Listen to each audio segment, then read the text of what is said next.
ملګرو نن سبا د فیسبوک آیډیانې ډېرې زیاتې هیک کیږي. صحیح شو، تاسو به لیدلي د فیسبوک په آیډۍ کې له پاسه به د سټوریز باندې مختلف قسم فحاش تصویران او ویډیوګانې شیر کیږي. صحیح شو، تاسو به لیدلي او د زیاترو خلکو آیډیانې څه شوې، هغه هیک شوې او هغه د ځانه خبر هم نه دي. صحیح ده، مطلب مختلف قسم فحاش تصویران صحیح ده او ویډیوګانې شیر کیږي د هغه د آیډۍ نه او هغه د ځانه خبر هم نه. د دې پر ځنن یو درې سیټینګونه خیم صحیح شو، هغه په خپل آیډۍ کې وکړئ، نه بس تاسو آیډي بیا هیک کیږي او تاسو آیډي به مکمل صحیح هغه سیکیور بیا بالکل به سیف وي. صحیح شو، د هغې دپاره به زه فیسبوک له تاسو به زه مکمل طریقه ښیم. صحیح ده، د فیسبوک له به راشو، بره دا 3 ډاټس دي صحیح ده، په دې به کلیک والو او په دې کې به بیا لاندې راشو. صحیح شو، سیټینګ ان پرایویسي په دې به کلیک والو، بیا به لاړ شو په دې سیټینګ به کلیک والو. صحیح ده، بره په دې سر باندې دا زمونږ د فیسبوک مکمل څه دی هغه سیکیورټي ده. په دې کې به بیا راشو سی مور ان اکاونټ سینټر په دې به کلیک والو، لږ ویټ به ورته وکړو. صحیح ده، ښه په دې کې به بیا راشو پاسورډ ان سیکیورټي په دې به کلیک والو. دلته کې زموږ سره چې دی نو راواغستو پاسورډ ان سیکیورټي په دې کې د اول نمبر چین پاسورډ کوشش وکړئ که فرض که تاسو ته خپل پاسورډ معلوم وي نو پاسورډ هم تاسو څه کوئ هغه چینج کړئ.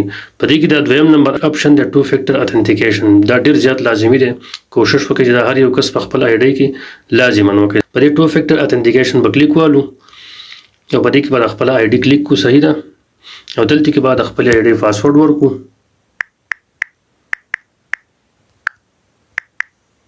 په کانټینیو به کلیک والو. ښه نو ملګرو په دې ځای کې تاسو ته زه لږ سیټینګ ښیم، دا به په خپل موبایل کې لازما وکړئ.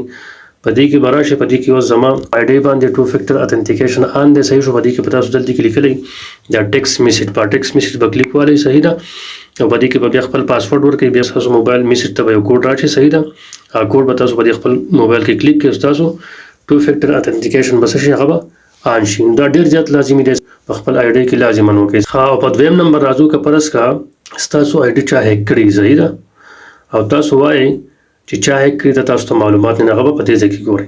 په دې ځای کې ورکړی دی ویر یو آر لاګین. صحیح ده، په دې به کلیک والئ. نو زما آیډي تاسو لیدلی شئ، دا زما په موبایل کې آن دي.